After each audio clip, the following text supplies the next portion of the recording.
Hello and welcome to the channel.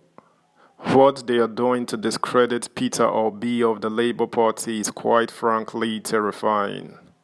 The dirt they are digging up just to find something on him is not only sickening but outrageous.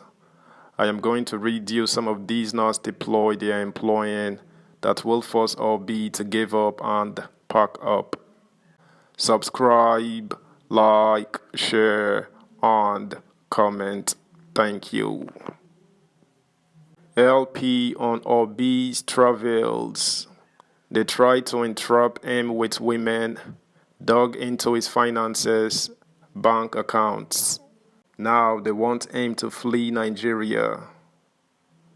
The 2023 general elections may have come and gone, but the dispute over the credibility of the process continues to linger with barely 7 weeks to May 29th, when the president-elect is scheduled to be sworn into office.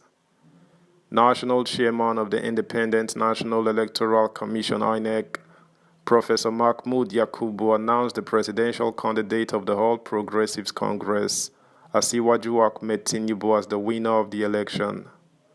He said the APC candidate defeated 17 other candidates who took part in the election. According to him, Tinubu scored a total of 8,794,726 votes, the highest of all the candidates, thus meeting the first constitutional requirement to be declared the winner. He also scored over 25% of the votes cast in 30 states, more than the 24 states constitutionally required. The INEC chairman Mahmoud Yakubu also said Atiku Abubakar of the People's Democratic Party came second with a total of 6,984,520 votes, while Obi of the Labour Party came third with a total of 6,101,533 votes. INEC and the ruling All Progressives Congress have since asked all those who chose not to accept the results as declared to go to court, a call to which both Atiku and Obi have taken heed to.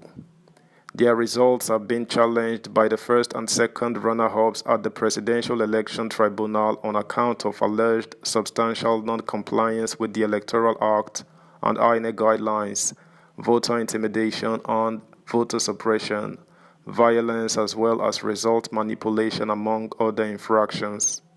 However, following the intensity of Mr. Obi's challenge, he, according to his party, has become a target of state-sponsored intimidation, blackmail, threats, invasion of privacy and other acts of subterfuge aimed at forcing him to abandon his legal challenge. Perhaps for the first time in Nigeria's recent political history, a leading opposition figure is allegedly being pressured by state actors to leave his homeland because his presence is said to be threatening national stability. Only last week, the Department of State Security, DSS, raised an alarm that political actors were plotting to orchestrate violence through demonstrations and frivolous court orders to stop the scheduled presidential inauguration on May 29th, all in a bid to pave the way for an illegal interim government. Within days, the federal government, through the Minister for Information Al-Ajilai Mohammed in faraway Washington, D.C. in the United States of America, accused the LP candidate and his running mate, Dr. Yusuf Dati Baba Ahmed, of making treasonable remarks about the outcome of the presidential polls. He was quoted by the state-owned news agency of Nigeria, NAN, as saying, Obi and his running mate, Dati Baba Ahmed, cannot be threatening Nigerians that if the president-elect, Bola Tinubu of the All Progressives Congress, is sworn in on May 29, it will be the end of democracy in Nigeria. This is treason. You cannot be inviting insurrection, and this is what they are doing. Obi's statement is that of a desperate person. He is not the Democrat that he claimed to be. A Democrat should not believe in democracy only when he wins the election. The minister's comments have put party supporters on edge. A member of the LP Presidential Campaign Council who pleaded anonymity so as not to jeopardize internal investigations explained that the attacks against the candidate started as soon as the campaign started. He said, "We have since been made aware of the orchestrated move by the state to sabotage our candidates, starting from our campaigns. They tried entrapment by stationing all kinds of women at hotels where our candidate lodged during the campaigns that failed. They have been going through records of his financial dealings and bank accounts. They have found nothing incriminating. They tried bringing up the Panama Papers that also failed to stick. They then resorted to the oldest trick in the book, wiretapping." Speaking in a similar vein, the chief spokesperson of the Labour Party Presidential Campaign Council, Dr. Yunusa Tanko, explained that the LP candidate has lately come under intense pressure to flee Nigeria. He said, "Before, throughout, and after the campaigns, it is on record that Mr. Peter Obi maintained his commitment and focus on an issues-based campaign about a new Nigeria that is possible, a shift of emphasis from consumption to production, as well as a new Nigeria characterized by inclusion, justice, equity, fairness, and prosperity." Subscribe, like, share, comment, and please turn the notification bell on. Thank you. He repeatedly stated that no one should vote for him based on tribe or religion, but rather on the assessment of character, competence, capacity, credibility, and compassion to create a new Nigeria.